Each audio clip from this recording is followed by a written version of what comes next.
The rain hammered down on Tyler Bennett's windshield as he sped through the industrial district of Portland, Oregon. His hands gripped the steering wheel so tight his knuckles had turned white. The clock on his dashboard read 9:47 a.m. He had 13 minutes to make it across town to the most important job interview of his entire life. His phone buzzed in the cup holder. Amanda, his wife.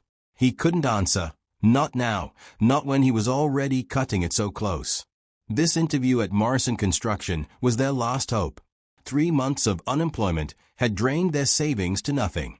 The rent was 2 weeks overdue. Their landlord had been patient, but patience only stretched so far. Tyler took the corner too fast, his tires squealing against the wet pavement. The interview was at 10 a.m. sharp. Mr. Morrison had been clear about that on the phone. No excuses. No second chances. Show up on time, or don't show up at all. Then he saw it. A motorcycle lay twisted on its side near the curb, chrome scratched and bleeding oil onto the street. About 20 feet ahead, a man in leather gear was slumped against a brick wall, his body at an odd angle. His helmet sat a few feet away. The man's face was gray. His chest wasn't moving right. Tyler's foot hovered over the gas pedal. 9 minutes now. He could make it if he didn't stop. Someone else would come along. Someone would call for help. He had worked too hard, sent out too many applications, faced too many rejections to throw this chance away. But the man wasn't moving. Tyler's car rolled past slowly. He looked in his rearview mirror. The street was empty. Morning traffic had thinned out. The rain kept falling. How long had this man been lying there? The clock showed 9:48 a.m. Tyler pulled over and threw the car into park. His hands shook as he grabbed his phone and dialed 911 while running toward the fallen biker. The man's eyes were half open but unfocused. His lips had a blue tint. 911, what's your emergency? The operator's voice came through clear. There's a man. He's not breathing right. Motorcycle accident. Corner of Harrison and 52nd Street. Tyler dropped to his knees beside the man, his suit pants soaking through instantly on the wet ground. The operator asked questions. Tyler answered while checking for a pulse. There. Weak and irregular. The man's chest rose slightly, then stopped. Then nothing. Sir, I need you to start CPR, the operator said. Tyler had taken a class years ago. He tried to remember the steps. 30 compressions. 2 breaths. He positioned his hands on the man's chest and started pushing down. Hard and fast. The man's leather jacket was slick with rain. Tyler's expensive interview shirt was getting soaked and dirty. Ambulance is 4 minutes out, the operator told him. Tyler kept going. 30 compressions. Breathe. Breathe. 30 more. His arms burned. Sweat mixed with rain on his face. The man's chest wasn't moving on its own. Come on, Tyler said through gritted teeth. Come on, stay with me. He glanced at his phone lying on the ground beside him. 9:54 a.m. The interview was gone. His chance was gone. Everything he had worked toward for 3 months vanished because he couldn't drive past a dying stranger. Tyler pressed harder. Counted louder. The man's color wasn't improving. What if he was too late? What if his sacrifice meant nothing? Then he felt it. A cough beneath his hands. The man's chest moved on its own. His eyes fluttered. Another cough, this one stronger. Sirens wailed in the distance, getting closer. Tyler sat back on his heels, breathing hard. The man's eyes opened more. He looked confused and scared. You're okay, Tyler said, though his voice shook.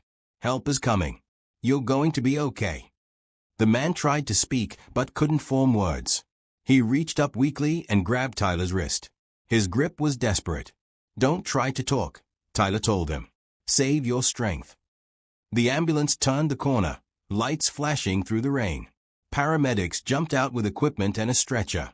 They moved with practiced efficiency, asking Tyler questions while they worked. What happened? How long was he down? Did he do CPR? Tyler answered everything in a daze. He watched them load the man onto the stretcher. One paramedic clapped Tyler on the shoulder. You saved his life, she said. Another few minutes, and we would have been too late. They loaded the man into the ambulance. The doors closed. The sirens started up again. Tyler stood alone in the rain, watching them drive away. His phone showed 10:03 a.m. He had missed it. Tyler sat in his car with the engine off, staring at his phone. The rain had lightened to a drizzle. His wet clothes stuck to his skin. His hands still trembled from the adrenaline wearing off. He should call Morrison Construction. He should try to explain. But what could he possibly say that wouldn't sound like an excuse? He had promised to be there at 10. He had failed. The phone rang in his hand. Amanda. He couldn't avoid it any longer. "Hey," he said, trying to keep his voice steady. "Tyler, how did it go? Did you get it?" Her voice was so hopeful. That made it worse. "I didn't make it to the interview." The words came out flat. Silence on the other end. Then, what happened? "Are you okay?" He told her everything. The biker, the CPR, the ambulance. She listened without interrupting. When he finished, she was quiet for a long moment. "You did the right thing," she finally said. "Did I?" Tyler's voice cracked. "Amanda, we needed this. We're 2 weeks behind on rent. The car payment is due. I threw away our last real chance to save a stranger. Tyler Bennett, you listen to me." Her voice was firm but not angry. "You saved a man's life today. That matters more than any job. We'll figure out the money. We always do." But Tyler could hear the worry beneath her words. They were running out of time to figure things out. The landlord had been understanding, but understanding didn't pay bills. "I'm going to call Morrison Construction," he said. "Maybe they'll give me another chance." "Okay. I love you." "I love you too." He ended the call and pulled up the number. His finger hovered over it for a full minute before he pressed call. A receptionist answered. "I need to speak with Mr. Morrison," Tyler said. "I had an interview scheduled for this morning at 10. My name is Tyler Bennett." "Hold please." Elevator music played. Tyler closed his eyes and leaned his head back against the seat.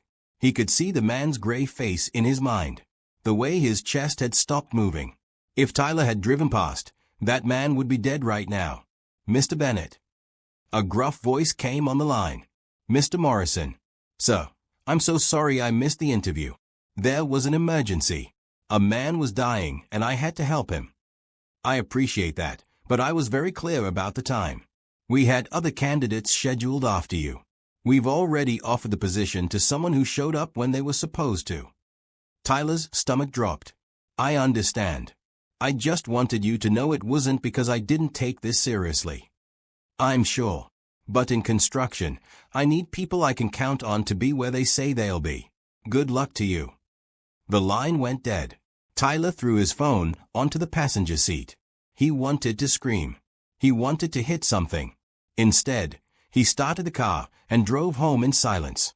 Amanda was waiting when he got there. She took one look at his face and wrapped her arms around him. They stood in the doorway of their small apartment, holding each other while Tyler tried not to fall apart completely. "We'll figure it out," she whispered. "Something else will come up." But Tyler had been hearing that for 3 months. How many more chances would there be? That evening, he changed out of his ruined interview clothes and looked up hospital visitor information online. The paramedic had said he saved the man's life. He at least wanted to know if that was true, if his sacrifice had meant something. He found out the man had been taken to Portland General. Tyler called the main number. "I'm trying to find out about a patient who was brought in this morning. Motorcycle accident around 10 a.m. After being transferred twice, a nurse told him the patient's name was Jake Patterson. He was stable now, in the cardiac unit. They had performed emergency surgery. His heart had stopped twice on the way to the hospital. Can I visit?" Tyler asked. "Are you family?" "No. I'm the one who did CPR until the ambulance came." The nurse's voice softened. "Let me check with him. Can I get your name?" "Tyler Bennett." She put him on hold. Tyler paced their small living room. Amanda watched him from the couch, her hands folded in her lap. The nurse came back. "Mr. Patterson would very much like to see you. Visiting hours until 8 p.m. He's in room 412. Tyler looked at Amanda. "I need to go." "I know," she said. "Go." The hospital was a 20-minute drive. Tyler found room 412 on the 4th floor. He knocked softly on the door. "Come in," a weak voice called. Jake Patterson looked better than he had lying on the street, but not by much. Tubes ran from his arms. Monitors beeped steadily. His face had more color now. He was probably in his late 40s, with gray streaking through his dark hair. "You're the one who saved me," Jake said. It wasn't a question. "Tyler Bennett." He stepped closer to the bed. "How are you feeling?" "Like I got hit by a truck." Jake tried to smile. "Doctors say if you hadn't started CPR when you did, I wouldn't have made it. My heart completely stopped in the ambulance. You gave them something to restart." Tyler pulled up a chair. "I'm glad you're okay." They talked for almost an hour. Jake told him about the massive heart attack that hit him while riding. No warning. Just sudden crushing pain and then nothing. He didn't remember anything after pulling over. Jake owned a construction company. He had a wife named Rachel. They had been married 22 years. She was on her way to the hospital now. "What were you doing out there?" Jake asked. "You were dressed pretty nice for that part of town." Tyler explained about the interview, about missing his one shot. Jake's expression changed as he listened. "You gave up a job to help me. I couldn't just leave you there. Most people would have." Jake's voice was serious. "Most people would have called 911 and kept driving." "Maybe," Tyler said, "but I couldn't." A woman appeared in the doorway. She was beautiful, probably in her mid-40s, with blonde hair pulled back in a ponytail. Her eyes were red from crying. She saw Jake awake and her face crumpled with relief. "Jake." She rushed to his bedside. "Hey, baby." Jake reached for her hand. "I'm okay. This is Tyler Bennett. Here's the reason I'm still here." Rachel turned to Tyler. Her eyes filled with fresh tears. She pulled him into a fierce hug before he could react. "Thank you," she whispered. "Thank you so much." Tyler awkwardly patted her back. Anyone would have done the same. "No," Jake said firmly. "They wouldn't have. And you lost a job because of it. I'll find something else." Tyler said it like he believed it. Rachel pulled back and looked at him carefully. "What kind of work do you do?" "Construction mostly. General labor. I'm pretty good at most things." Jake and Rachel exchanged a look. Something passed between them that Tyler couldn't read. "We're going to make this right," Jake said. Tyler shook his head. "You don't owe me anything. I'm just glad you're okay." "You saved my life and lost your job," Jake said. "We owe you everything." 3 days passed. Tyler sent out more applications, made more phone calls, received more rejections. The rent was now 3 weeks overdue. Their landlord had left a message that morning. They had 1 week to pay, or they would have to leave. Amanda had picked up extra shifts at the diner where she worked as a waitress. She came home late each night with aching feet and forced smiles. Tyler felt like he was drowning. He was filling out another online application when someone knocked on their door. Tyler wasn't expecting anyone. He looked through the peephole and saw Rachel Patterson standing in the hallway, holding a large basket covered with a cloth. He opened the door. "Mrs. Patterson." "Please, call me Rachel." She smiled warmly. "I hope I'm not interrupting. I wanted to thank you properly." Tyler stepped aside. "Come in. Sorry about the mess." Their apartment was small but clean. Just a living room, tiny kitchen, 1 bedroom, and a bathroom. Everything they owned could fit in 1 moving truck. Rachel didn't seem to notice or care about the size. She set the basket on their small dining table. "I made you some things," she said, pulling back the cloth. "Homemade bread, chicken soup, cookies. I know it's not much, but I wanted to do something." The smell of fresh bread filled the apartment. Tyler's stomach growled. They had been eating cheap ramen and rice for weeks. "You didn't have to do this," he said. "I wanted to." Rachel pulled out a chair and sat down. "Jake's doing much better. He'll be coming home tomorrow. The doctors say he needs to make some changes. Less stress, better diet, more exercise. But he's going to be fine." "That's really good to hear." Rachel looked at him carefully. "Have you found work yet?" Tyler sat down across from her. "Not yet. I've applied to probably 50 places in the last 3 days. Nothing." "Jake told me you lost the job opportunity because you helped him." "It's fine. Something else will come along. Where's your wife? I'd like to meet her. She's working. She picks up as many shifts as she can right now. Rachel's expression showed understanding. Things are tight. Tyler didn't want to complain to this woman whose husband he had just saved. But something about her face made him honest. We're 3 weeks behind on rent. We have 1 week to come up with the money, or we're out. I've been looking for work for 3 months before this happened. I keep getting turned down because I don't have enough recent experience. It's a bad cycle. Can't get hired without experience. Can't get experience without getting hired. Rachel listened without interrupting. When he finished, she reached across the table and squeezed his hand. Jake wants to meet with you properly. He has some ideas. Can you come by our house tomorrow evening? Around 6. I don't want charity, Tyler said quickly. It's not charity. Jake considers you family now. You gave him his life back. Let him do something for you in return. Please. Tyler wanted to refuse. Pride made him want to say no. But the eviction notice sitting on their kitchen counter made him nod instead. Okay. 6 tomorrow. Rachel wrote down their address. We live in Laurelhurst. The house is the blue one on the corner with the white fence. After she left, Tyler told Amanda about the visit when she got home from her shift. She looked at the basket of food with tears in her eyes. When did we get so hungry that homemade bread makes me want to cry? She said. Tyler pulled her close. It's going to get better. You really believe that? I have to. The next evening, Tyler put on his one good pair of khakis and a button-down shirt that didn't have any stains. He drove to Laurelhurst, one of the nicer neighborhoods in Portland. The houses here had big yards and 2-car garages. Trees lined the streets. Jake and Rachel's house was beautiful. Pale blue siding, white trim, flowers blooming in the front yard. Tyler felt suddenly embarrassed about his old car and cheap clothes. Rachel answered the door before he could knock. Tyler, come in. The inside was even nicer. Hardwood floors, comfortable furniture, family photos on the walls. Jake sat in a recliner near the fireplace. He looked stronger than he had in the hospital. Still pale, but his eyes were clear. Tyler. Jake stood up slowly.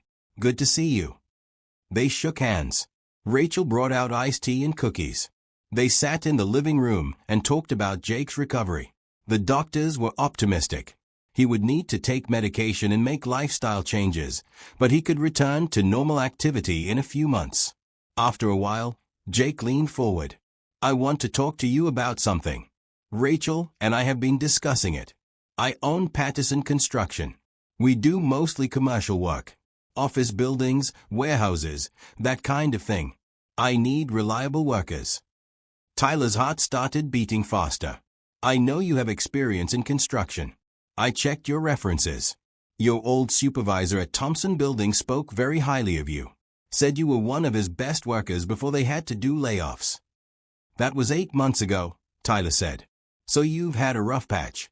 Everyone does. I'm offering you a position. Starting immediately. The pay is $28 an hour to start. Full benefits after 90 days. Overtime available if you want it. Tyler stared at him. $28 an hour. That was more than he had made at his last job. That was enough to catch up on rent, pay their bills, start saving again. You're serious. Completely serious. You saved my life.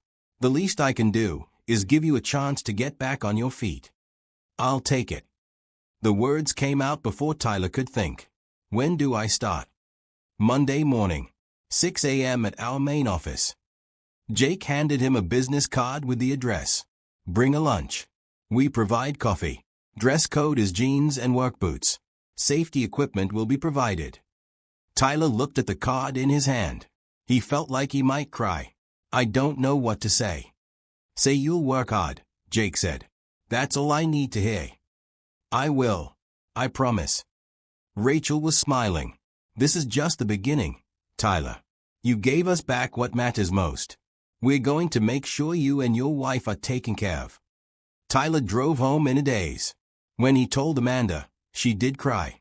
They held each other in their small kitchen and let themselves feel hope for the first time in months. Saturday morning came with another knock on the door. Tyler answered it to find 5 men standing in the hallway. They all wore leather vests with patches. Portland Riders. A motorcycle club. The man in front was huge. At least 6'4" with a gray beard down to his chest. He stuck out his hand. Name's Brett. You must be Tyler. Tyler shook his hand, confused. Can I help you? Jake Patterson's our brother. Rides with us when he's not working. He told us what you did for him. Brett's expression was serious. A man who saves one of our brothers is family to all of us. The other men nodded. They introduced themselves.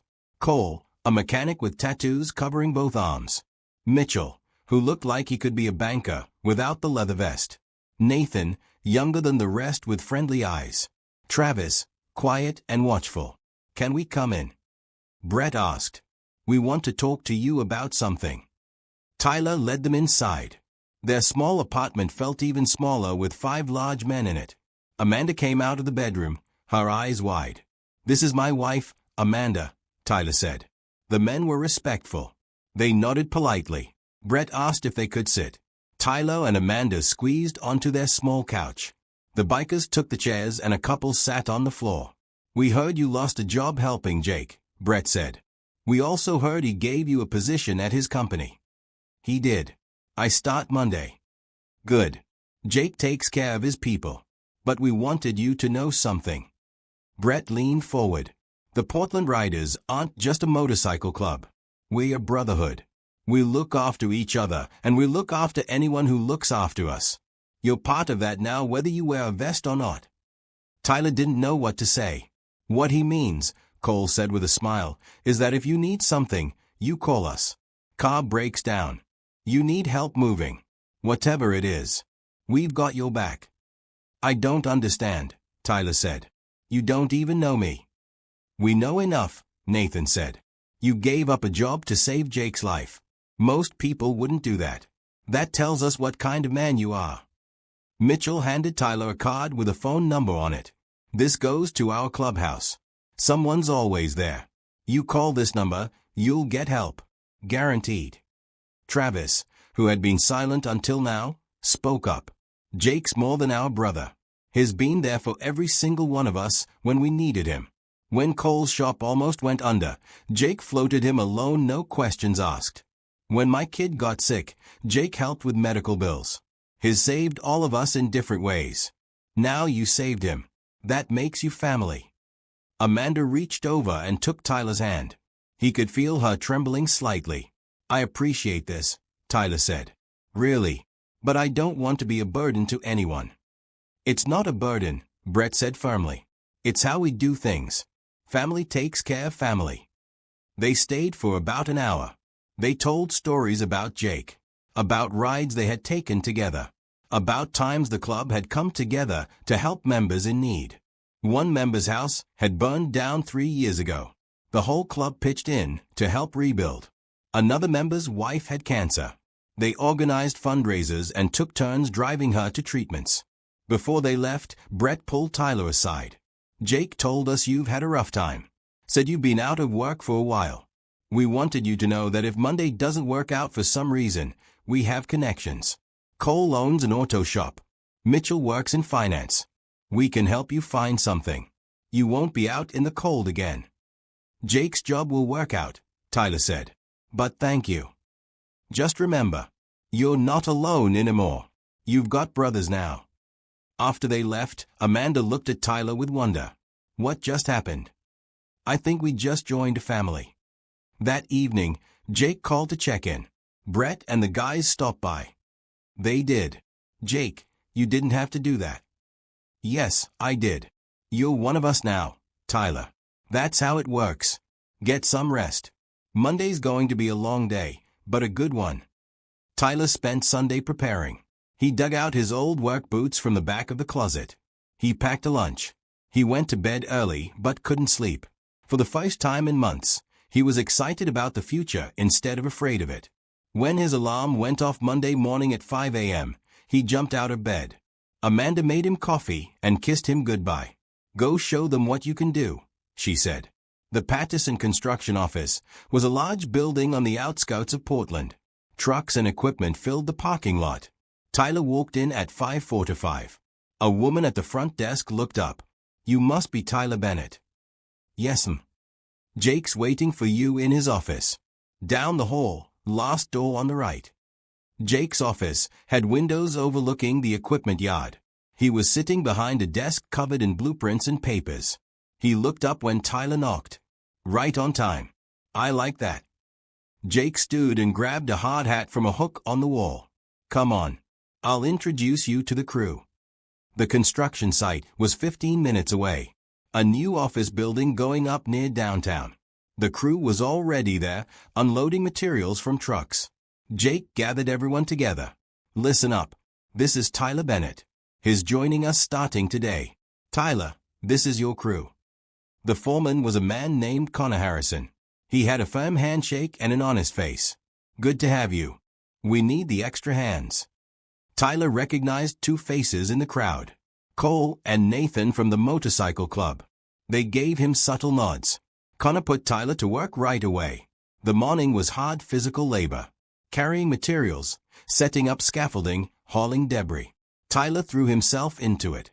His muscles ached from months of inactivity, but it felt good to work again. At lunch, the crew gathered in the shade of a half-built wall. Cole sat down next to Tyler. "You're doing good," he said quietly. "Keep it up." "I'm just trying not to mess up." "You won't. Jake's got good instincts about people." The afternoon was more of the same. By the time 5 p.m. rolled around, Tyler was exhausted. But it was the good kind of tired. The kind that came from honest work. Connor called him over before he left. "You did good today. Some new guys tried to coast their first day. You worked hard. I respect that." "Thank you. See you tomorrow. 6 a.m. sharp." Tyler drove home feeling like he could sleep for a week. Amanda had dinner waiting. He told her everything about his day while they ate. "I think this is going to work out," he said. "I know it is." She smiled. "You're finally getting your second chance." The first week flew by in a blur of hard work and sore muscles. Tyler showed up early every day and stayed late whenever Connor needed him. He learned quickly, asked good questions, and never complained. By Friday, he felt like he had been part of the crew forever. Jake stopped by the site each day. He always made a point to check in with Tyler. Not in a hovering way, but with genuine interest. He asked how things were going. If Tyler needed anything. If the work was too much. "You're a natural," Jake said on Friday afternoon. "Connor tells me you've picked up everything fast." "I'm just grateful for the opportunity. Come by my office before you head home. I want to talk to you about something." Tyler's stomach tightened. Had he done something wrong? Was the job not going to work out after all? He finished cleaning up his work area and headed to Jake's office with worry building in his chest. Jake was at his desk, but he smiled when Tyler walked in. "Close the door and have a seat." Tyler did. He gripped the arms of the chair and tried to prepare himself for bad news. "Relax," Jake said, reading his expression. "You're not in trouble. The opposite actually. Connor says you're one of the best workers he's had in years. I wanted to tell you myself that you've earned your spot here. This isn't charity. You're good at what you do." The relief hit Tyler like a wave. "Thank you. I also wanted to talk to you about something else." Jake leaned back in his chair. "Rachel and I have been talking. We want to do more to help you and Amanda get completely back on your feet. We'd like to pay off your back rent and give you a little cushion for bills." "Jake, no. You've already done so much. Hear me out. You saved my life, Tyler. Do you understand what that means?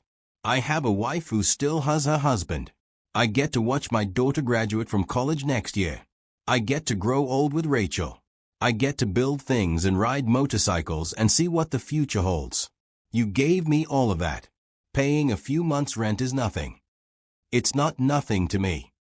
I know. That's why I'm asking you to let me do this. Rachel and I want to. Please don't deny us the chance to thank you properly." Tyler felt his throat tighten. "I don't know what to say." "Say yes. Let us help you the way you helped me." "Okay. Yes. Thank you." Jake pulled out a check, already filled out. $2,400. Enough to cover their back rent plus extra for other bills.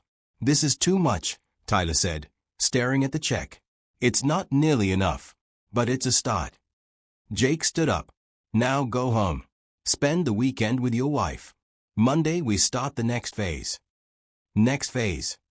You'll see. Jake's smile was mysterious. Tyler took the check home. When he showed Amanda, she actually screamed. They paid the back rent that same day. Their landlord was so relieved he shook Tyler's hand 3 times. I knew you were good for it, he said. I'm glad things are turning around for you. That weekend, Tyler and Amanda went grocery shopping for the first time in months without counting every dollar. They bought fresh vegetables and good meat. They splurged on dessert. They felt human again. Monday morning, Tyler arrived at work to find Jake waiting with Connor and a few other crew leaders. Tyler, come here for a minute, Jake called. They were standing around a truck loaded with tools and equipment. Connor gestured to it. We've been watching how you work. You're good with your hands. Detail-oriented. You finish things properly.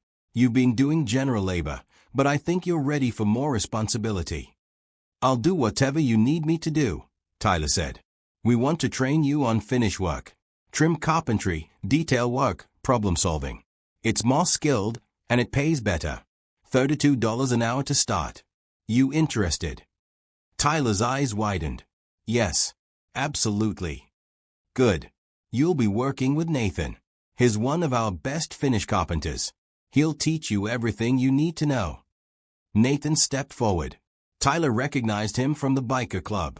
Nathan had been quiet at that first meeting, but his work on the site spoke for itself. Every detail was perfect. Every measurement exact. I heard good things about you, Nathan said.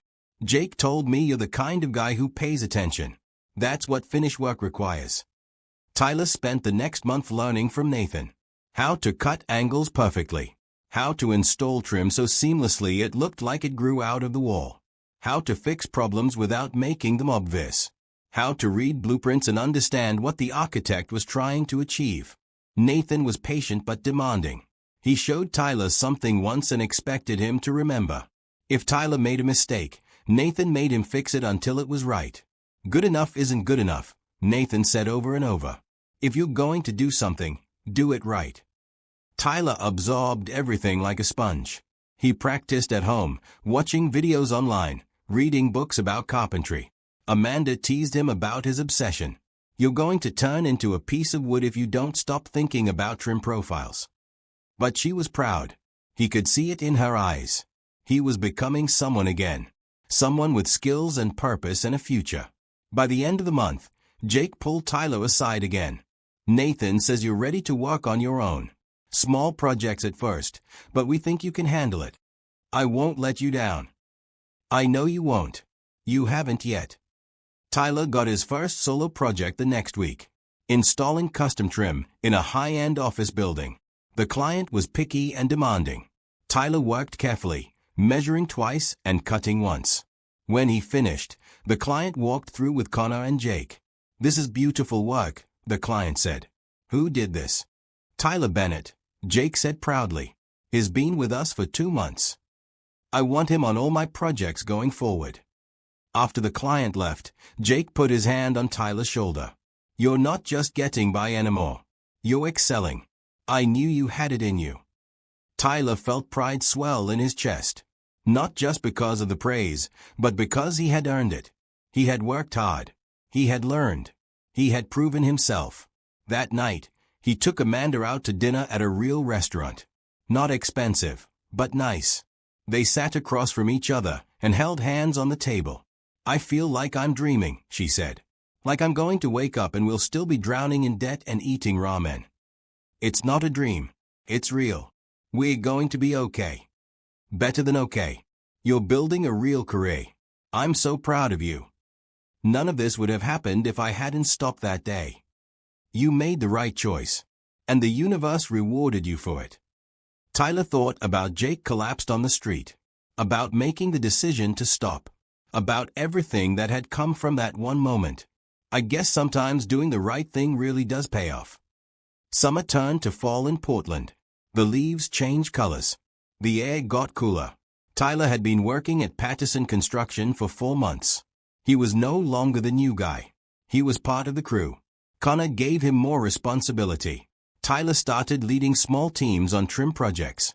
He trained newer workers the way Nathan had trained him. Patient but firm. Demanding excellence but teaching how to achieve it.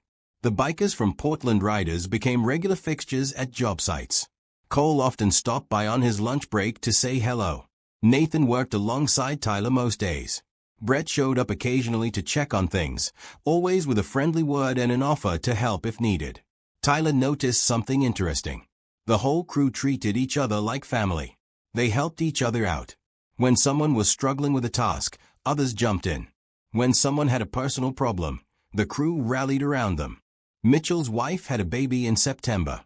The crew threw a party at the construction office. Everyone brought gifts. Jake gave Mitchell 2 weeks of paid time off to be with his family. That's not company policy, Mitchell tried to argue. It is now, Jake said simply. When Travis's father died in October, the whole crew went to the funeral. Jake closed down the job site for the day. They all stood together at the cemetery, supporting their brother. Tyler saw how Jake ran his company. He treated his workers with respect. He paid fair wages. He listened to concerns. He celebrated successes. He helped people through hard times. This is how business should be done, Connor told Tyler one day. Jake learned it from his father, who started this company 40 years ago. It's always been about people first. Tyler tried to embody that same philosophy in his work. He treated everyone with respect. He helped newer workers learn. He stayed late when projects needed finishing. He took pride in every detail. One Friday in late October, Jake called Tyler into his office. Tyler had learned these meetings were usually good news. Connor and I have been talking, Jake said. We want to move you into a crew leader position. You'd be managing a team of 5 workers on finished projects. It comes with a raise to $38 an hour and more responsibility. What do you think? Tyler felt like his heart might burst. I think I'd be honored. You've earned it. You started here as someone looking for any job. Now you're one of our most valuable people. You work hard, you care about quality, and the other workers respect you. I learned from the best. You had it in you all along. We just gave you the opportunity. Jake stood and shook Tyler's hand. Congratulations, crew leader. That weekend, Tyler and Amanda celebrated by having Jake and Rachel over for dinner. It was the first time they had hosted anyone in their small apartment. Amanda cooked her grandmother's recipe for pot roast. Tyler cleaned until everything shined. Rachel brought flowers and wine. Jake brought stories. They sat around the small dining table and talked for hours. About work and life. About motorcycles and family. About dreams and plans. How's Amanda doing? Rachel asked at one point. I'm good, Amanda answered. Better than good. Tyler's been bringing home steady paychecks. We paid off all our old debts. We even started a savings account. That's wonderful, Rachel said warmly. Tyler told me you've been thinking about going back to school, Jake said to Amanda. She nodded. I always wanted to be a nurse. But it's expensive and takes time. What if there was a way to make it work?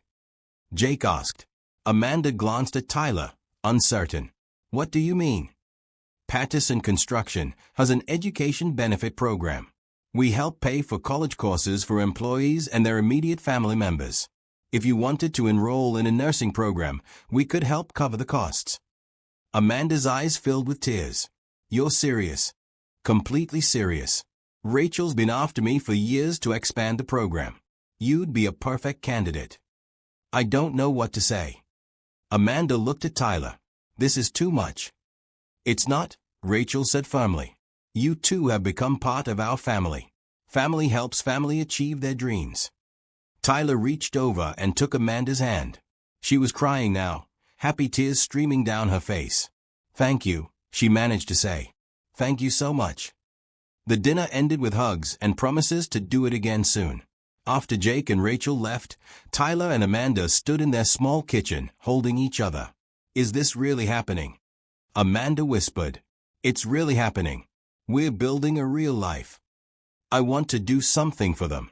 For Jake and Rachel. They've done so much for us. We will. When the time is right, we'll find a way to pay it forward. November brought Tyler's first major project as crew leader. A high-end restaurant downtown needed complete interior finish work. Custom woodwork, built-in shelving, detailed trim throughout. It was a 3-week job with a tight deadline. Tyler assembled his team. Nathan, of course, and 3 other skilled workers. He broke down the project into manageable sections. He created a timeline. He held daily meetings to track progress. The work was intense. The restaurant owner was demanding, changing his mind about details multiple times. Tyler handled each change calmly, adjusting plans and keeping his team motivated. "You're good at this," Nathan told him one afternoon. "Managing people, solving problems, keeping everyone on track. Jake saw something in you. I'm just trying not to mess up. You're doing more than that. You're leading." The project finished 2 days ahead of schedule. The restaurant owner was thrilled. He walked through the space, running his hands over the woodwork, examining every corner. "This is exactly what I wanted," he said. "Better than I imagined." He pulled Tyler aside. "I have 3 more restaurants opening next year. I want Patterson Construction to do all the finish work. And I want you specifically as the crew leader." Tyler felt pride burst in his chest. He had led a team. He had managed a difficult client. He had delivered quality work on time and under budget. Jake heard about the client's request. He called Tyler into his office the next day. "You knocked it out of the park," Jake said. "The client's already talking to other restaurant owners about our work. You just landed us potentially 6 figures in new business." The team did amazing work.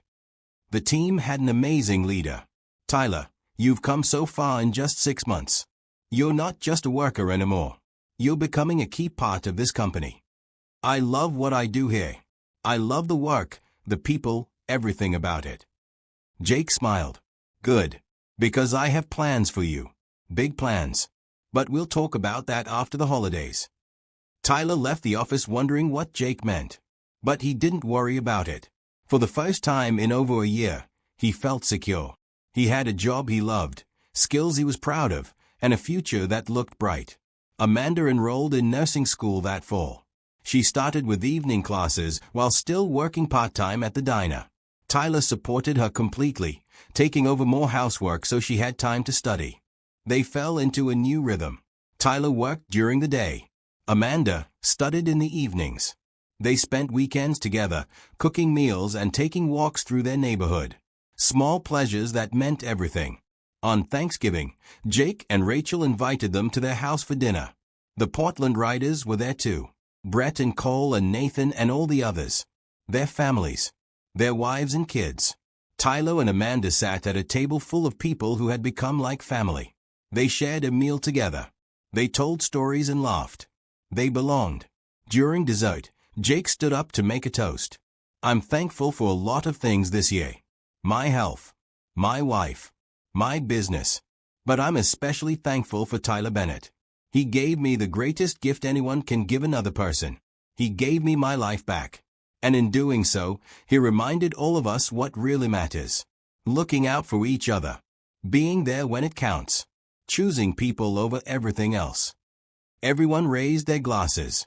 Tyler felt Amanda squeeze his hand under the table.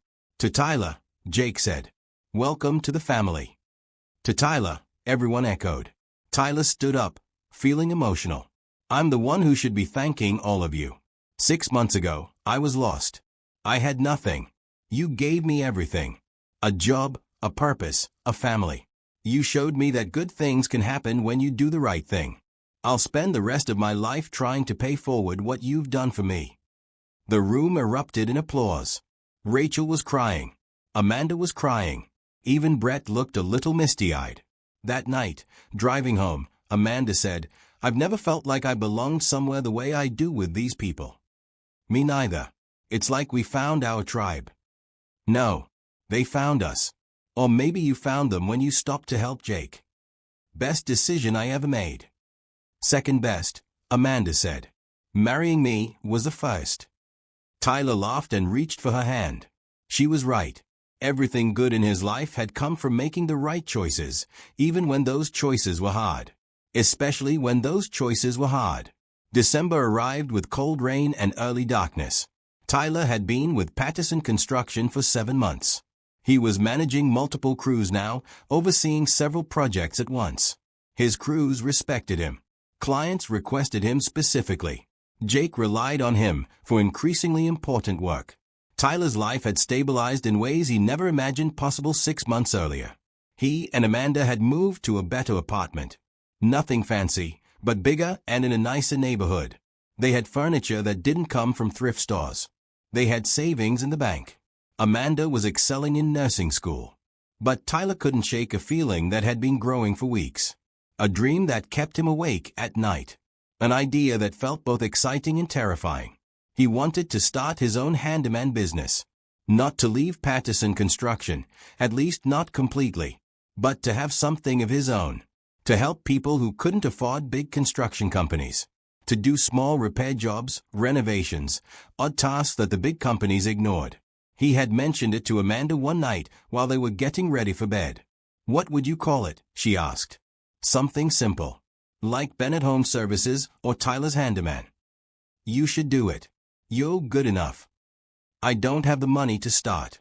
Tools, truck, insurance, licenses. It would cost thousands." "Maybe someday," she said. "When we've saved enough." Tyler didn't bring it up again. It felt wrong to want more when he already had so much. Jake had given him everything. Wanting to start his own business felt like being ungrateful. But the dream persisted. One afternoon in mid-December, Jake found Tyler in the office going over project budgets. "Got a minute?" "Of course." They walked to Jake's office. Rachel was there too, sitting in one of the chairs. She smiled when Tyler entered. "Close the door," Jake said. Tyler's stomach tightened. He had learned that when both Jake and Rachel were present, something important was happening. "We wanted to talk to you about your future," Jake began. "You've been with us 7 months.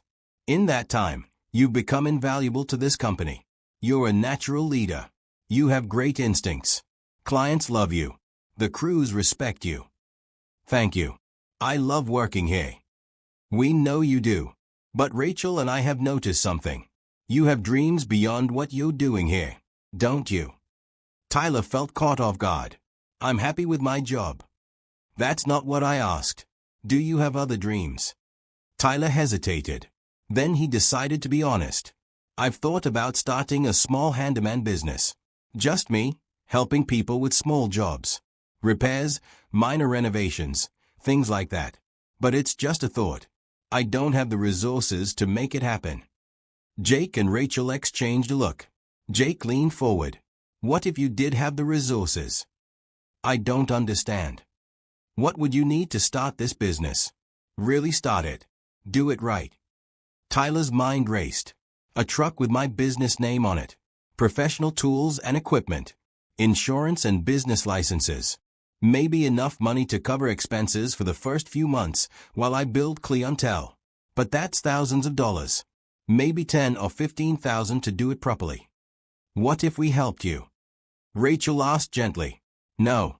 You've already done too much." "Tyler, listen to me," Jake said firmly. "You saved my life. That's a debt I can never fully repay. But more than that, you've become like a son to us. Rachel and I never had boys. Just our daughter. You've filled that space. We want to help you build your dreams." Tyler felt his throat tighten. "I can't ask you to do that." "You're not asking. We're offering. Actually, we've been planning it." Rachel smiled. "The Portland Riders are involved too. Everyone wants to help." "Why?" "Because that's what family does," Jake said simply. "We'll lift each other up. You helped me when I needed it most. Now let us help you." Tyler felt tears building in his eyes. "I don't deserve this." "You deserve everything good that comes your way," Rachel said. "You're a good man with a good heart. Let people who care about you help make your dreams happen." Tyler wiped his eyes. "What would you want in return?" "Nothing. Maybe someday when you're successful, you help someone else get their start. Pay it forward. That's all." "I'll do that. I promise." "Then we're doing this," Jake said. The Portland Riders are meeting this weekend to finalize plans. We want to do something special for you. Trust us. Always. Tyler left the office in a daze. He called Amanda from his truck. They want to help me start the business, he told her. Jake and Rachel and the whole biker club. What did you say? I said yes. I couldn't say no. They wouldn't let me. This is incredible. Tyler, your dream is actually happening. I'm scared. What if I fail? What if I can't make it work? You won't fail. You're too stubborn and too talented. And you have an entire family backing you up. That weekend, Tyler tried to focus on work, but his mind kept wondering. What were Jake and the bikers planning? How much would they help? What would his business look like? The following week, Tyler got a text from Brett. Be at the clubhouse Saturday at noon. Don't be late. Tyler showed up at 11:45. The Portland Riders Clubhouse was a large building on the outskirts of Portland. Motorcycles lined the parking lot. He could hear music and voices inside. Brett met him at the door. Right on time. Come on in. The main room was packed. All the riders were there with their families. Jake and Rachel stood near the back, smiling. Amanda was there too, tears already streaming down her face. What's going on? Tyler asked. You'll see. Brett led him to the center of the room. Everyone, listen up. Tyler's here. The room went quiet. Jake stepped forward. Tyler Bennett, 7 months ago you saved my life. You gave up a job opportunity to help a stranger. That decision changed everything. It changed my life, obviously. But it also brought you into our family. The Portland Riders take care of their own. We've been working on something special for you. He gestured toward the door. Come outside. Tyler followed, confused. Everyone came with him. In the parking lot sat a white pickup truck. Brand new. On the side, painted in professional lettering, it read, Bennett Home Services. Below that, quality work, honest prices. And a phone number. Tyler stopped walking. He couldn't breathe. Keep going, Brett said gently, pushing him forward. The truck bed was covered with a tarp. Nathan pulled it off. Underneath were tools. Professional-grade tools. Drills, saws, levels, hammers, toolboxes. Everything he would need to run a complete handyman business. We took up a collection, Cole said. Everyone contributed. The truck is from Jake and Rachel. The tools are from all of us. But there's more, Mitchell added. Rachel handed Tyler a folder. Inside were business licenses, insurance certificates, a business bank account already set up with $5,000 in it. Everything you need to get started, she said. Tyler's legs felt weak. Amanda appeared at his side, wrapping her arm around him. We also called in some favors, Travis said. We have 6 months of contracts lined up for you. Small jobs from businesses and people we know. Enough work to get you established. Brett stepped forward. You're officially a Portland Rider now, whether you ride or not. This vest is yours. He held out a leather vest with the club patches on it. One patch read, Bennett. Tyler took the vest with shaking hands. I don't know what to say. Say you'll make us proud, Jake said. Build your business. Help people. Be the man we know you are. Tyler looked around at all the faces watching him. These people had become his family. They had lifted him up when he had nothing. They had given him not just a job, but a purpose. Not just help, but belief.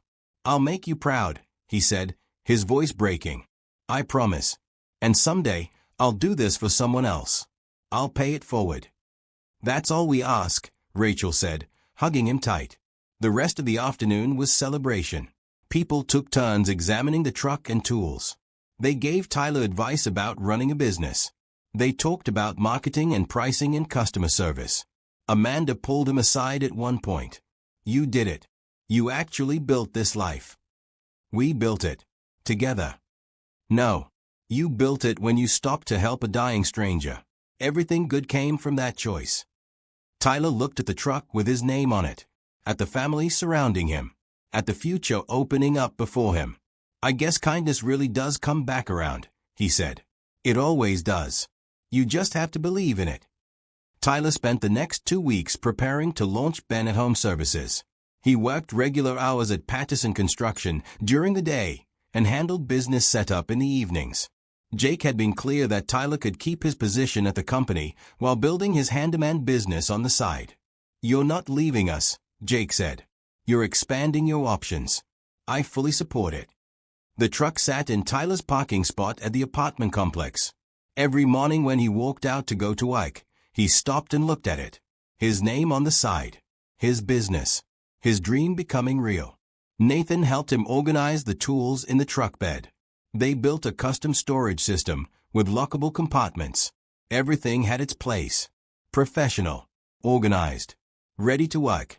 "You'll need business cards," Nathan said. "And a website." Mitchell volunteered to help with that. He knew a graphic designer through his finance work. Within a week, Tyler had business cards, a simple website, and flyers to distribute. "Now comes the hard part," Mitchell said. "Building your reputation." But the Portland Riders had already started that work. They spread the word through their networks. Cole put up flyers at his auto shop. Travis mentioned the new service to customers at the restaurant where he worked as a manager. Brett talked to the owner of a local hardware store. The first call came on a Wednesday evening. A woman named Jennifer needed help installing shelves in her garage. Tyler scheduled it for Saturday morning. Friday night, he could barely sleep. Amanda kept telling him to relax. "It's just installing shelves," she said. "It's my first job. What if I mess up?" "You won't. You've installed 1,000 shelves." Saturday morning arrived cold and clear. Tyler loaded up his truck, checked his tools 3 times, and drove to Jennifer's house in the Selwood neighborhood. She was a middle-aged woman with a friendly smile. "I'm so glad you could come," she said. "My husband used to do these things, but he passed away last year. I've been putting this off because I didn't know who to call." Tyler listened to what she needed. He measured the space. He showed her different options for shelf configuration. She appreciated that he took time to explain things. The job took 3 hours. Tyler installed heavy-duty shelving that would hold storage bins and tools. He cleaned up thoroughly when he finished. Jennifer walked through the garage, testing each shelf. "This is perfect," she said. "How much do I owe you?" Tyler had researched pricing. He charged a fair rate. Not too high, not too low. Jennifer paid in cash and added a $20 tip. "You did excellent work. Can I call you again if I need other things done?" "Absolutely. That's what I'm here for." On his way home, Tyler called Amanda. "I did it. My first job. She loved it. See, I told you. You're going to be great at this." The next call came Monday. Then another Tuesday. By the end of January, Tyler was doing 2 or 3 small jobs per week. Installing ceiling fans. Fixing leaky faucets. Replacing door handles. Hanging pictures. Repairing drywall. Word spread through neighborhoods. Jennifer recommended him to 3 friends. Those friends recommended him to others. Within a month, Tyler had steady weekend work. The Portland Riders continued supporting him. Brett called one day in February. "We have a favor to ask." "Anything." "There's a community center in the Lentz neighborhood. They serve low-income families. They need a lot of repair work, but don't have money to hire anyone. Would you be willing to donate sometime?" "Of course." "When?" "Next Saturday. We're organizing a whole day of work. The club is providing materials. We just need skilled labor." Saturday arrived with a dozen Portland Riders and their families at the community center. The building was old but well-loved. It needed new light fixtures, repaired doors, fresh paint, fixed cabinets in the kitchen. Tyler led a team working on the repairs while others painted. They worked all day. Kids from the neighborhood came to watch. Tyler showed some of the older boys how to use tools safely, how to measure properly, how to fix things right. By evening, the community center looked transformed. Fresh paint made it bright. New fixtures provided better lighting. Everything that had been broken now worked. The center director, a woman named Lisa, walked through with tears in her eyes. "You have no idea what this means," she said. "We serve 300 families through this center. This is their space. Their safe place. You've made it better for all of them." Tyler felt something shift inside him. This was what he wanted to do. Not just fix things for money, but help people who needed it. Use his skills to make a difference. On the drive home, he told Amanda about the day. "I want to do more of that," he said. Community work. Helping people who can't afford to hire someone. Then do it. You have the skills and the resources now. Tyler started dedicating one Saturday per month to free community work. He coordinated with local organizations, schools that needed repairs, senior centers with maintenance issues, churches serving low-income neighborhoods. The Portland Riders often joined him. It became their thing, using their skills and resources to help their community. They didn't publicize it or seek recognition. They just did the work. In March, a local news station heard about what they were doing. A reporter showed up at a community garden where Tyler and the bikers were building raised beds for neighborhood families. "Why do you do this?" the reporter asked Tyler. "Because someone helped me when I needed it most. This is how I pay that forward." The story aired on the evening news. Tyler's phone started ringing with people asking for help. Some offered to pay. Others needed free assistance. Tyler took every call seriously, scheduling paying jobs to fund the materials for free work. Bennett Home Services grew steadily. By April, Tyler had more work than he could handle alone. He hired his first helper, a young man named Chris who reminded Tyler of himself 6 months ago.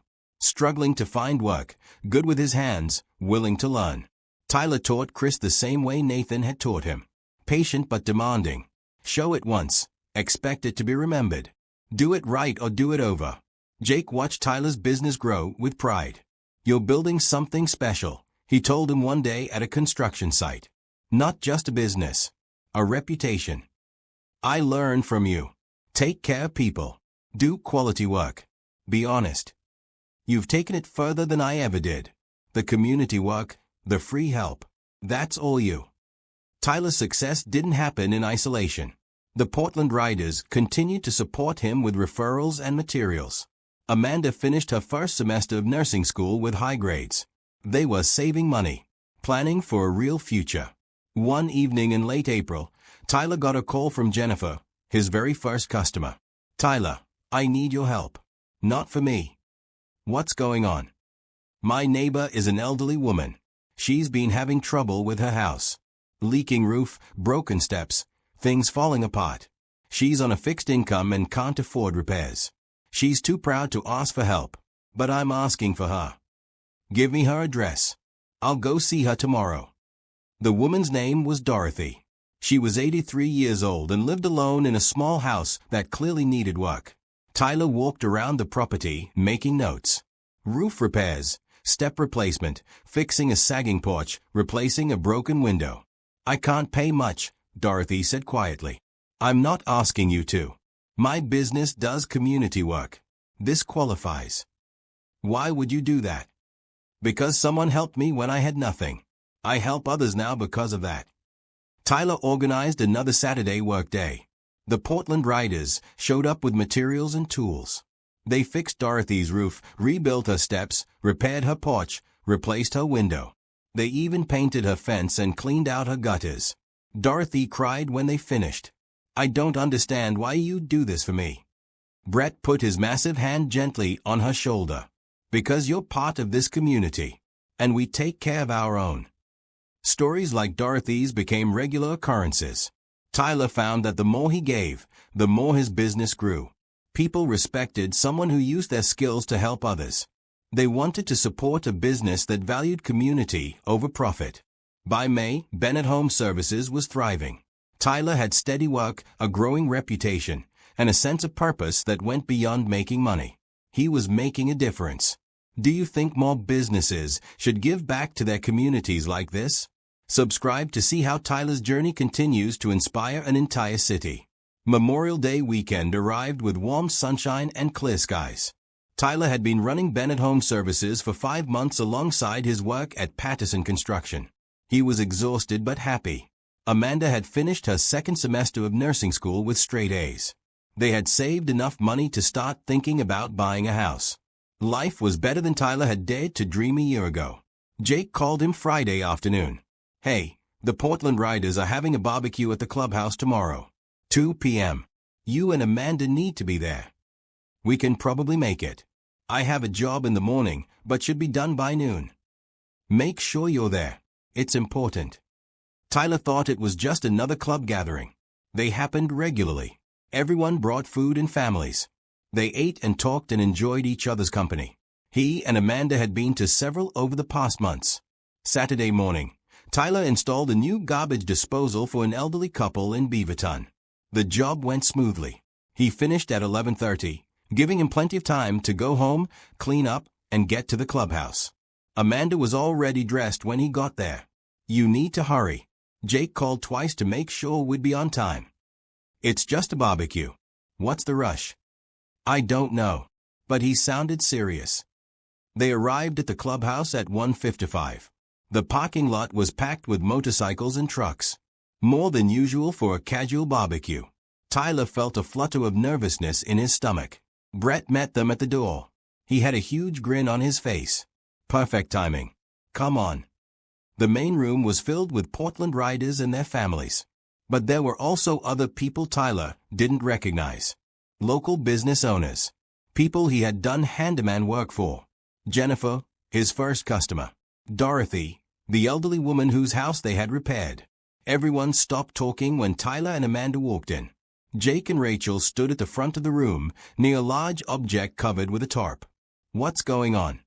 Tyler whispered to Amanda. I have no idea. Jake stepped forward. Tyler, Amanda, thanks for coming. We asked you here because we have something for you. Something the whole community came together to make happen. Tyler's heart started pounding. Jake, you've already done so much. Let me finish. When we helped you start Bennett Home Services, we wanted to give you the tools to build a business. You've done that and more. You've built a reputation as someone who does excellent work and gives back to the community. You help people who can't afford help. You teach young people skills. You make Portland better. Rachel spoke up. We've been watching your business grow. We've seen how much demand there is for your services. You're turning down jobs because you can't handle the volume alone. Even with Chris helping, you're maxed out. We know you've been dreaming bigger, Jake continued. You've talked about hiring more people, about having a real operation, about doing more community work. But growth takes resources. Brett walked over to the covered object. The Portland Riders reached out to local businesses, to people you've helped, to the community you serve. We told them about what you've done, about how you help others, about the kind of person you are. He grabbed the tarp. Everyone wanted to contribute, to help you take your business to the next level. Brett pulled off the tarp. Underneath was a brand new work truck, bigger than Tyler's current truck. A full-size model with a commercial cap on the back. The side was professionally painted with the Bennett Home Services logo, but bigger and more detailed than before. Below it said, licensed, bonded, insured. And a new tagline, building community, one home at a time. Tyler couldn't move, couldn't speak. Look in the back, Nathan said, opening the cap. The truck bed was organized with professional-grade storage systems. Every tool had a place. There were duplicates of everything. Enough equipment to run multiple jobs at once. But that's not all, Cole said. Mitchell handed Tyler another folder. Inside were insurance certificates, business expansion licenses, and a lease agreement for a small warehouse space. We found you a proper workspace, Mitchell explained. It's in the Milwaukee area. Has an office, storage area, and space for multiple trucks. First 6 months of rent are covered. Travis stepped forward. We also set up a scholarship fund in your name for young people who want to learn skill trades. You've been teaching kids informally for months. Now you can do it officially. Tyler felt Amanda's hand grip his arm. She was crying. He might have been crying too. He couldn't tell. There's one more thing, Jake said quietly. He held out a thick envelope. This is from everyone here. Every person who wanted to contribute. It's enough money to hire 2 full-time employees and cover your operating expenses for a year while you grow. Tyler took the envelope with shaking hands. He opened it and saw a check. $25,000.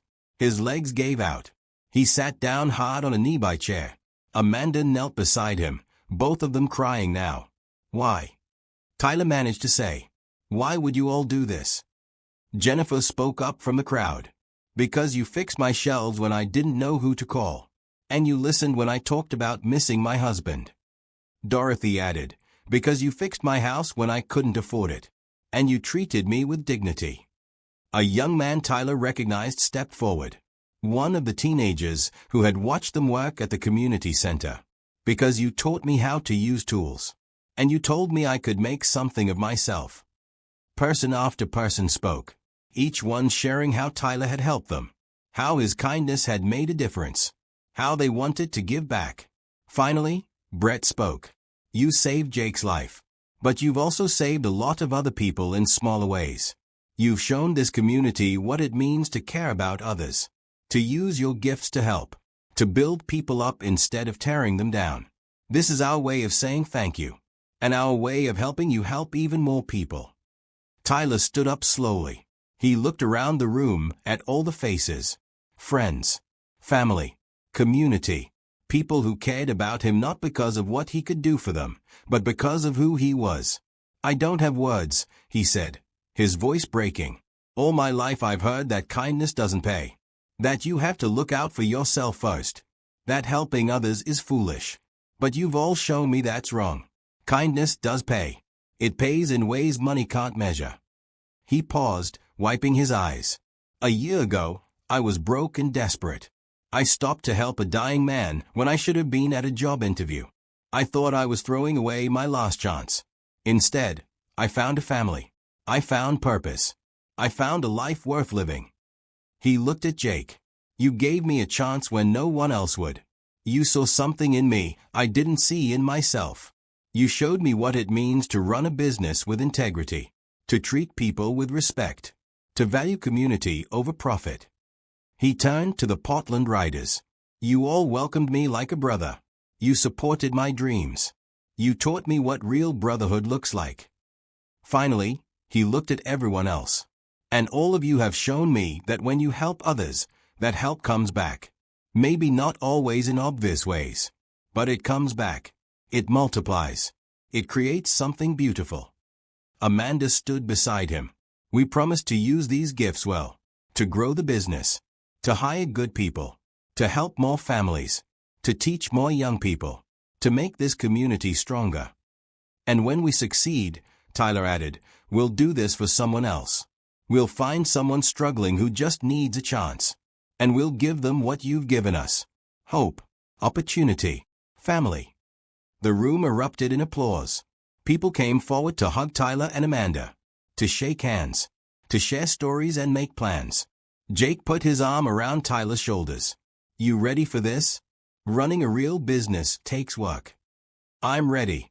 I've been learning from the best. Just remember why you're doing it. Not just to make money, but to help people. Keep that at the center, and you'll be successful in all the ways that matter. Rachel hugged Amanda. I'm so proud of you both. You're going to do amazing things. The rest of the afternoon was celebration. They ate burgers and hot dogs. They examined the new truck.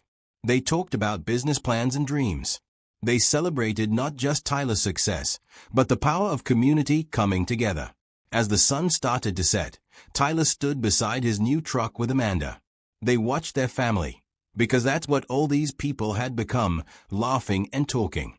A year ago, I was lying in the rain doing CPR on a stranger, Tyler said quietly. I was sure I had ruined my life. Instead, I started it. You made the right choice that day, Amanda said. And every day since. We're going to make them proud. We're going to build something that matters. We already have. She leaned her head on his shoulder. We already have. 6 months later, Benner Home Services had grown beyond Tyler's wildest dreams. He had hired 4 full-time employees. Chris had become his lead technician. 2 other young men, Marcus and Brandon, learned the trade under Tyler's guidance. His sister-in-law Lauren managed the office from the warehouse space in Milwaukee. The business was booming. They had more work than they could handle. Tyler had to turn down jobs regularly, something he hated doing. But he refused to sacrifice quality for quantity. Amanda graduated from nursing school in December with honors. She accepted a position at Portland General, the same hospital where Jake had recovered from his heart attack. She worked in the cardiac unit, helping patients and families navigate the same crisis Jake and Rachel had faced. Tyler and Amanda bought their first house in March. A small 3-bedroom in the Mount Tabor neighborhood. Nothing fancy, but it was theirs. They had furniture. They had savings. They had a future. Jake and Rachel threw them a housewarming party. The Portland Riders showed up with gifts. Tools for the garage. Plants for the yard. Food for the kitchen. They filled the house with laughter and love. But the most important thing Tyler did that year happened on a rainy Tuesday morning in April. He was working on a job in the Pearl District when he saw a young woman sitting on the curb crying. She was maybe 25, dressed in business clothes that had seen better days. She had a folder of papers beside her. Tyler finished talking to his client and walked over to her. "You okay?" She looked up, embarrassed. "I'm fine. Just having a rough day."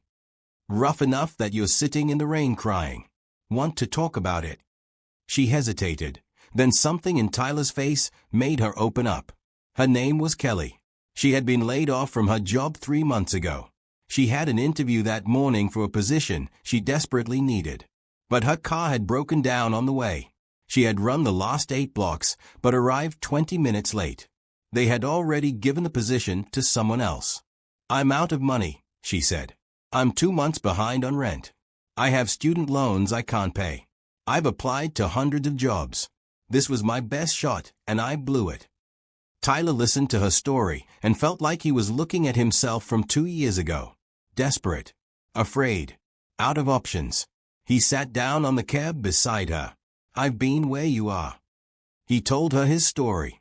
About missing the interview to save Jake. About losing everything. About how a stranger's kindness had changed his life.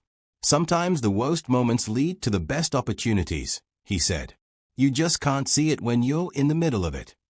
That's easy to say when you're successful." "I know. But I'm not just saying it. I'm offering you a chance. My business needs someone to help in the office. Answer phones, schedule jobs, handle paperwork. It's not glamorous and it doesn't pay a fortune. But it's steady work with good people. You interested?" Kelly stared at him. "You don't even know me." "I know enough. You showed up for an interview even though your car broke down. You ran 8 blocks in the rain. You're willing to work. That's all I need to know. Why would you help me?" "Because someone helped me when I needed it.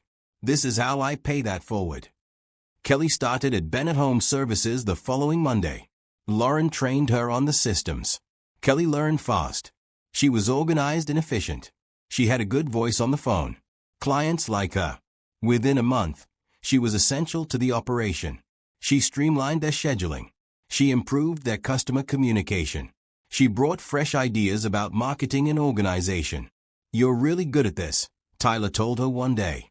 "I needed a chance. You gave me one. I'm not going to waste it." By summer, Kelly had stabilized her life. She caught up on rent. She started paying her loans. She moved into a better apartment. She smiled more. She had hope again. Tyler saw himself in her journey. He understood what it meant to be given a second chance. To have someone believe in you when you didn't believe in yourself. The scholarship fund Jake and the Portland Riders had started and Tyler's name grew. They offered free training to young people who wanted to learn skilled trades. Tyler taught evening classes twice a week. Basic carpentry, plumbing, electrical work. He taught them skills, but also values. Work hard. Do things right. Help others. Pay it forward. One of his students was a teenager named Connor, named after Tyler's old foreman at Patterson Construction. Connor came from a difficult background. His father was in prison. His mother worked 3 jobs. He was headed down a bad path before he found Tyler's class. Tyler took Connor under his wing. He hired him part-time to help on small jobs. He taught him not just how to fix things, but how to be a good man. How to show up on time. How to keep your word. How to treat people with respect. Connor thrived. He stopped hanging around with kids who were getting into trouble. He focused on learning. By the end of summer, he was talking about going to trade school after high school. "You changed my life," Connor told Tyler one day. "You changed your own life. I just showed you it was possible." That's what I needed. Someone to believe I could be more than what everyone expected. In August, the Portland Riders held their annual charity ride. They raised money for local causes. This year, they dedicated the ride to community rebuilding. They raised $30,000, which they split between several organizations, including Tyler's scholarship fund. The ride ended at the clubhouse with a celebration. Tyler stood with Amanda, Jake, Rachel, and all the riders who had become his family. Brett made a speech. 2 years ago, one of our brothers almost died on a Portland street. A stranger stopped to help. That moment of kindness created ripples that spread through our entire community. Tyler Bennett showed us what it means to put others first. He saved Jake's life, but has also helped dozens of other people. He's taught young people. He's fixed homes for those who couldn't afford it. He's built a business that values people over profit. The crowd applauded. Tyler felt embarrassed by the attention, but grateful for the love. We started helping Tyler because he helped Jake, Brett continued. But we kept helping him because of who he is. And now he's helping others. That's how it's supposed to work. Kindness creates more kindness. Help creates more help. Community builds stronger community. Jake stood up. He looked healthier than he had in years. His heart had recovered fully. He followed his doctor's orders. He rode his motorcycle carefully. He appreciated every day he had been given.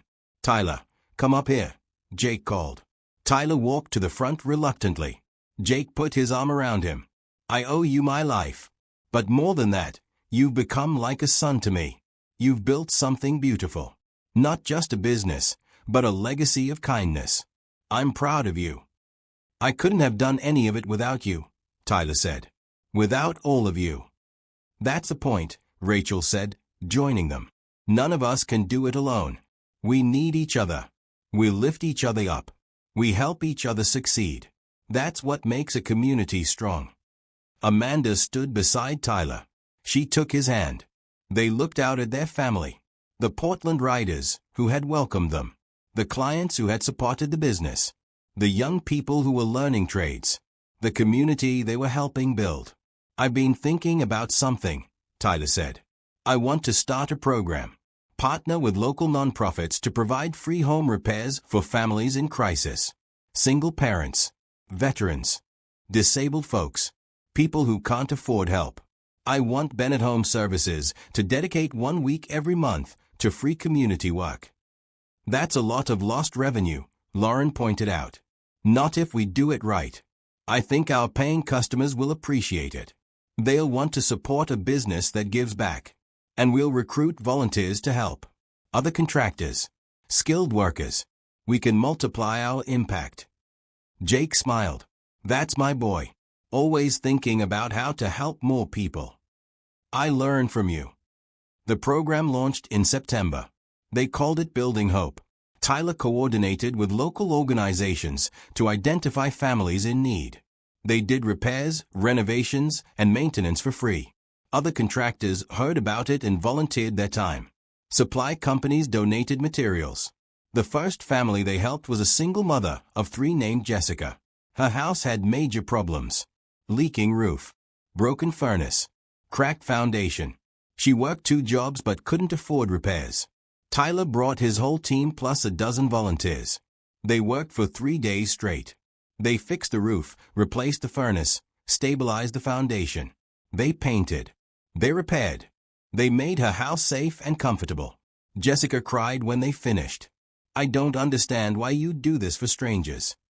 Tyler thought about sitting on a wet street doing CPR on Jake. About the choice that had changed everything. About all the kindness that had flowed from that one decision. We're not strangers, he said. We're a community. And we take care of each other. Over the next year, Building Hope helped 25 families. The program grew. Other businesses wanted to participate. It became a model for community-based support. Tyler's business thrived. Not in spite of the free work, but because of it. People respected what he was doing. They wanted to support a company that valued community. Bennett Home Services had more work than they could handle. Tyler hired more people, taught more classes, helped more families. He never forgot where he came from. The fear and desperation of being unemployed. The choice he made to stop and help. The kindness that saved him. Every person he hired had a story. Someone who needed a second chance. Someone who had been overlooked. Someone who just needed someone to believe in them. Tyler gave them what Jake had given him. Opportunity, training, respect, family. 2 years after saving Jake's life, Tyler stood in his workshop on a Friday evening. The last crew had headed home. He was alone, putting tools away and planning the next week's jobs. His phone rang. Unknown number. He almost didn't answer. Bennett Home Services, he said. Is this Tyler Bennett? A woman's voice. It is. How can I help you? My name is Susan. I'm calling because I saw the story about your Building Hope program. My brother is a veteran. He was injured in Afghanistan. He's struggling. His house is falling apart. He has PTSD and can't handle managing repairs. I don't know who else to call. Tyler listened to her story. Another person in crisis. Another family needing help. Another chance to make a difference. Give me his address, Tyler said. We'll help him. After he hung up, Tyler thought about the chain of events that had led to this moment. One choice to help a stranger. That choice had saved Jake's life. Jake's gratitude had given Tyler a job. That job had led to a business. That business had grown into something bigger. Something that helped entire communities. All because he had stopped to help when he could have driven past. Amanda came into the workshop. She had finished her shift at the hospital. She looked tired but happy. Ready to go home, she asked. Yeah. But I got another call for Building Hope. A veteran who needs help. Of course you did. She smiled. That's what happens when you put good into the world. You get more chances to do good. They drove home together. To the house they had bought with money earned through honest work. To the life they had built through kindness and community. To the family they had found by choosing to help. Tyler thought about Jake often. About that moment on the wet street when he had made a choice that cost him everything and gave him everything. He thought about the Portland riders who had welcomed him as a brother. About the people he had helped who had become friends. About the young people he was teaching who would carry forward the values of hard work and kindness.